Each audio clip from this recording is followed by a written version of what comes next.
Kitab 2 Samuel. Ketika didengar anak Saul bahwa Abner sudah mati di Hebron, maka hilanglah keberaniannya dan terkejutlah seluruh orang Israel. Anak Saul mempunyai 2 orang sebagai kepala gerombolan.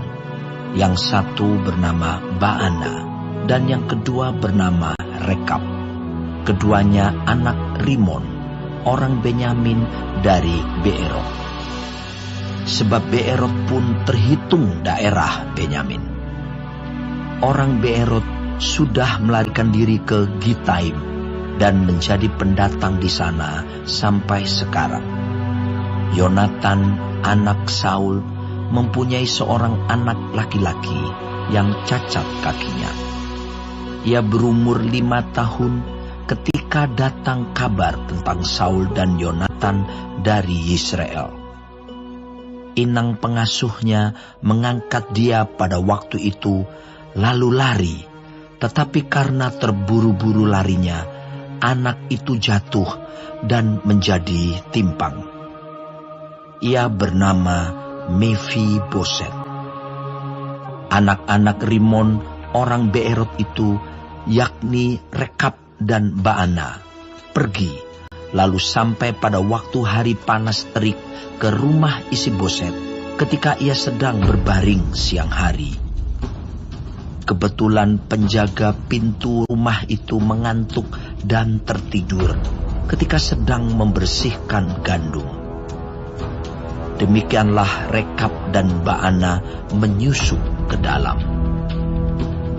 Mereka masuk ke dalam rumah itu ketika Isiboset sedang berbaring di atas tempat tidurnya di dalam kamar tidurnya, membunuh dia lalu memenggal kepalanya. Mereka membawa kepalanya itu lalu berjalan semalam-malaman melalui jalan dari Araba Yordan. Kepala Isiboset itu dibawa mereka kepada Daud di Hebron, dan mereka berkata kepada raja, "Inilah kepala Isiboset, anak Saul musuhmu itu, yang ingin mencabut nyawamu. Tuhan pada hari ini telah membiarkan tuanku raja mengadakan pembalasan atas Saul dan atas keturunannya."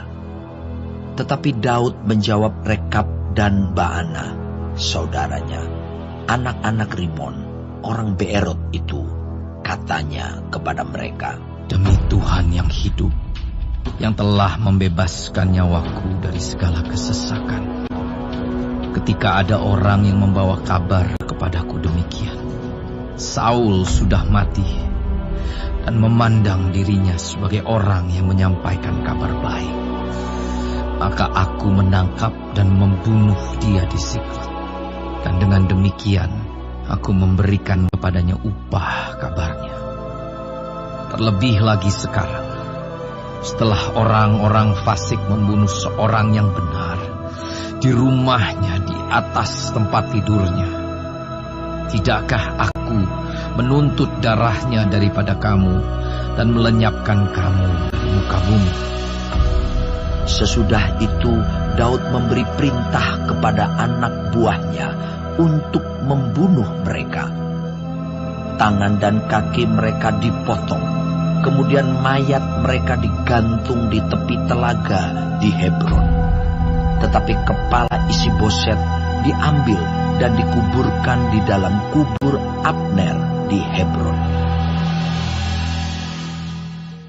Saudara, apa perbedaan ambisi dan ambisius? Ada seorang muda yang bertanya kepada saya, saudara, boleh enggak kita itu punya ambisi? Nah, saudara, menurut Kamus Besar Bahasa Indonesia, ambisi itu adalah keinginan keras mencapai sesuatu, baik itu cita-cita dan sebagainya. Jadi seorang yang berambisi artinya orang itu berkeinginan keras untuk mencapai apa yang diharapkan, apa yang dicita-citakan. Nah, bagi saya, saudara, hal ini tentunya nggak masalah. Karena setiap orang harus punya keinginan yang keras. Saya pun juga punya keinginan yang keras. bagaimana tetap bisa melayani Tuhan dengan benar dan menjadi seorang pelayan Kristus yang baik. Tapi ternyata ini berbeda dengan ambisius, saudara. Ambisius adalah keinginan yang menggebu-gebu terhadap sesuatu hal dengan menghalalkan segala cara demi mencapai keinginannya itu. Bahkan sekalipun cara-cara tersebut bertentangan dengan kebenaran. Karena itu, saudara, ambisius tidak dibenarkan. Karena ambisius menghalalkan segala cara untuk mencapai apa yang diinginkan. Saudaraku, dalam kisah hari ini, Abner ternyata bagai tulang punggung bagi umat Tuhan. Karena kematiannya bermakna runtuhnya benteng pertahanan tahta dari Israel, saudara. Situasi memburuk yang terjadi di Israel ini dimanfaatkan dengan sebaik-baiknya oleh dua orang yang bernama Baana dan Rekab, yang bertugas sebagai kepala gerombolan. Mungkin mereka melihat suatu kesempatan menarik, saudara, untuk menolong Daud meraih kekuasaan seutuhnya. Bila mereka berhasil, tentu Daud tidak akan segan-segan memberikan imbalan besar maupun jabatan yang tinggi bagi mereka.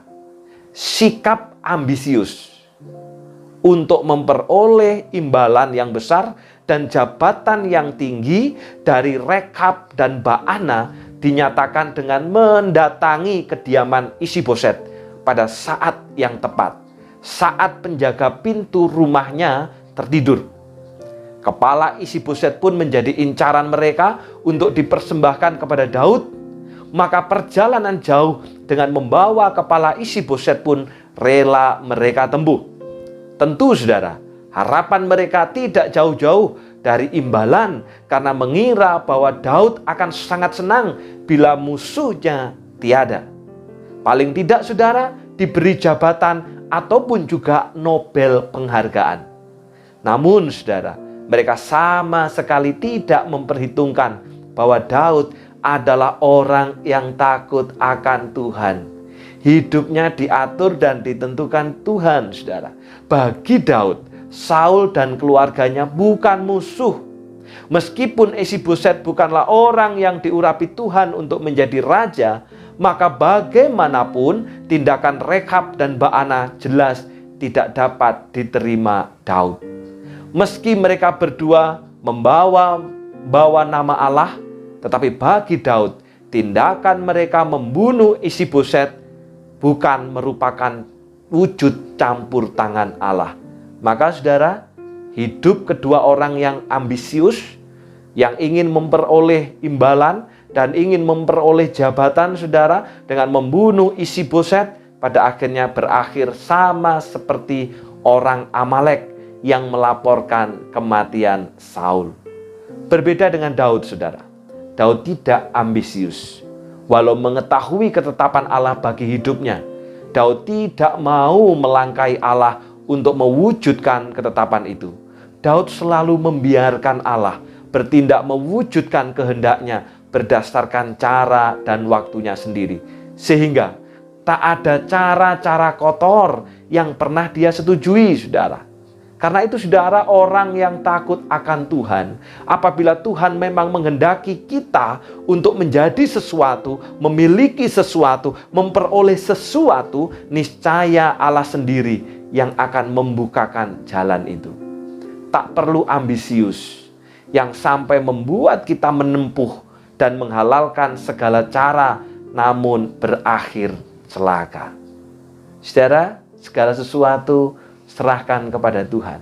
Karena Tuhan punya caranya dan rancangannya yang terbaik bagi kita.